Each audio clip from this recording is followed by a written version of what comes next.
Boa tarde, pessoal. Estou gravando agora às 18h10 e antes de começar uma leitura que eu farei de um texto que eu redigi em 2019, acho que meados de 2019, não, talvez até um pouco depois. Antes de começar essa leitura, eu vou fazer um esclarecimento para vocês. Eu estou fazendo essa gravação aqui em casa e são vários cachorros, né? Eu tenho 5 cachorros e um deles é bem escandaloso. É um pincher zero, que está o tempo todo latindo aqui. Então, eventualmente, vocês vão ter esse ruído de fundo aqui. Como também é um final de semana, à frente de casa, na rua, passa constantemente vizinho aqui com cachorros, o que desperta aí, sim, o latido de todos eles, né? Então, eu queria que vocês compreendessem isso, que a minha pretensão aqui é de um cidadão, de uma pessoa comum do dia a dia, que vive o dia a dia rotineiro, sem nada de excepcional na sua vida. Então, a minha expectativa é de um cidadão comum procurando outros cidadãos comuns para que a gente discuta a situação de nosso país e, nessa situação de nosso país, muitas vezes o estado de consciência de cada um, né? Que a gente venha a discutir como nós estamos em nosso país, né? Então, vou proceder à leitura agora, vai ficar, não tenho o hábito de ficar fazendo leituras para gravação, então pode ficar meio truncado às vezes, o que vai me fazer repetir a leitura, né? Vamos lá. O título da reflexão é Urgência Nacional, a necessidade de nós compreendermos e decifrarmos a essência dos acontecimentos. Vamos lá. De beleza carece este discurso, isso é uma verdade. Mas o de que ele não carece é de preocupação séria com os acontecimentos políticos na nossa nação. E o que se descortina no horizonte, se não é belo, é, ao menos, bastante interessante. Assim, mesmo carente de beleza, neste texto, pleiteia-se a sua leitura, o que eu faço agora para você, não é? Ainda que dela não surja para o leitor qualquer prazer.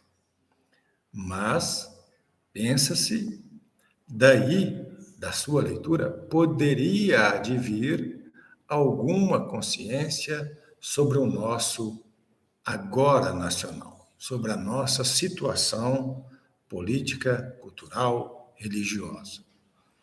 O que pretende ou o que se pretende com este texto? O que se pretende é apresentar a você esta tese, ou seja, você saberia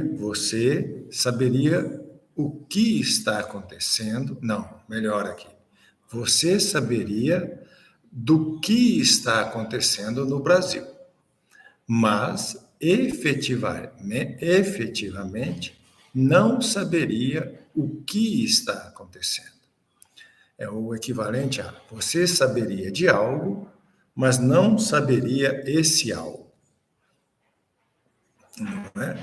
Ou seja, se você sabe de algo, mas não sabe esse algo, então você está no ponto ótimo para ser manipulado. Saber de algo, saber desse algo, sem saber esse algo, essa situação é ser espectador de truque de magia. Vê-se o coelho sair da cartola, mas não se vê e não se sabe como o mágico o colocou lá.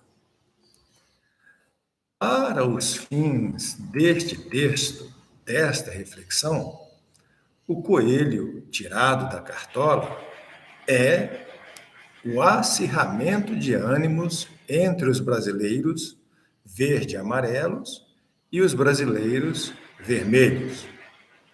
Como esse acirramento de ânimos entrou na cartola do mágico, é a razão deste texto.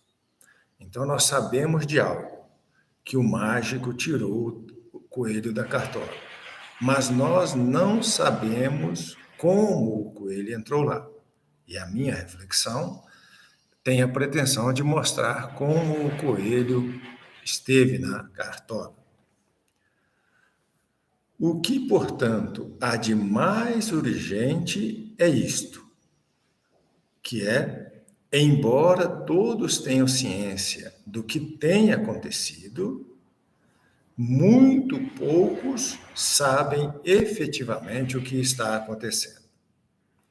Ou seja, no Brasil, sabe-se do que acontece, mas não se sabe o que acontece. Todos, então, estariam cientes do que, mas não saberiam o que. Todos sabemos, melhor, todos estamos cientes do que está acontecendo, mas não sabemos o que está acontecendo. Todos saberiam do quê? Todos saberiam disto. O Brasil se dividiu aqui em um mesmo território, num mesmo país, sob um mesmo Estado e ordem jurídica, estão nascendo duas nações. A nação verde e amarela, isso eu escrevi em 2019, pessoal, e a nação vermelha. Os verde-amarelos querem, empunham a bandeira do conservadorismo. Os vermelhos, a da subversão. Os verde-amarelos querem ordem, querem segurança, querem a defesa de valores morais, querem menos Estado e mais sociedade civil na vida nacional. Os vermelhos, estes defendem coisas que ninguém sabe muito bem o que elas significam. Mas sabe-se que não são compatíveis com os valores cristãos. Mas, estando os brasileiros cientes disso, o que seria ignorado de tão relevante nos dias atuais? Do meu ponto de vista, tem-se ignorado a relação essencial entre esses grupos com os fundamentos teísta e materialista da cultura. Os verde-amarelos são claramente, em sua maioria, teístas. E por isso eu chamaria de divinistas. Mas, como os teístas são majoritariamente cristãos, melhor seria designá-los de cristianistas.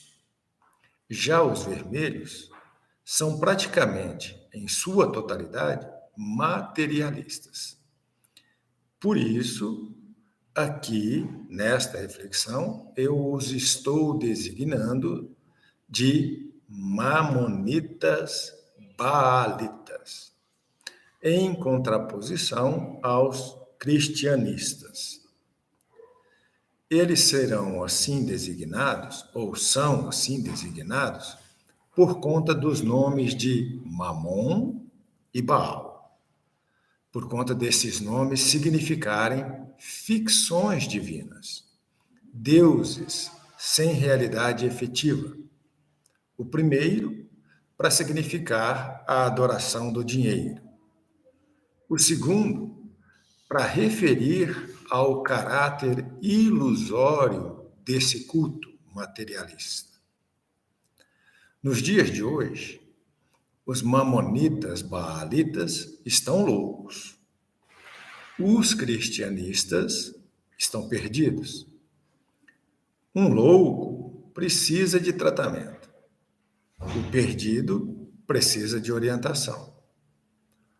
A loucura dos mamonitas baalitas, essa loucura é recorrer ao passado para interpretar o presente. O que eles fazem recorrendo à matriz de leitura marxista. A desorientação dos cristianistas é justamente o contrário. Ou seja, o fato de eles se recusarem a recorrer à matriz de seu campo fundamental de formação cultural, o passado, né? Para compreender o presente. Qual é essa matriz? O Cristo e a tradição cristã. Este texto pretende, com a identificação dos verdes e amarelos com os cristianistas e dos vermelhos com mamonitas baalitas, este texto pretende defender um maior engajamento dos cristãos na vida política nacional. Sem tal engajamento, nosso país verá rapidamente a sua cultura ser tomada inteiramente por valores provenientes da idolatria a Baal e a Mamon. Já não se pode propugnar pelo ensino, sem contextualização, o ensino de que este mundo não seja um reino a ser defendido pelo cristão, pelo cristianista, no caso. Neste momento, o que se deve divulgar e difundir é a mensagem de que, sem que lutemos pelo Cristo, em nossas casas não poderemos ensinar a prática obediente à palavra de Deus. Desde agora para a frente, não se pode mais pensar na possibilidade de harmonia entre os brasileiros. A divisão já se consolidou. Não há mais retorno. Resta saber se os cristãos viverão como viveram os judeus por muitos séculos, ou seja, sem um território para chamar de seu. E isso certamente acontecerá caso esses cristãos, convertendo-se em cristianistas por atuarem na esfera política, não se engajarem na luta. Os mamonitas baalitas não recuam nem recuarão. Jamais. Este mundo é o seu reino, é o reino deles. E farão de tudo para converter esta nação em seu exclusivo território. Então, terminei a reflexão. É uma reflexão, não é um tratado científico, não é um tratado filosófico. E espero que isso tenha agradado minimamente você e tenha despertado em você o interesse por uma discussão nesse campo, né? Então, uma boa tarde a você e espero que tenha esse vídeo despertado o interesse em você de ver outros vídeos. E peço desculpa pela barulheira danada aqui do meu pinte. Uma boa noite.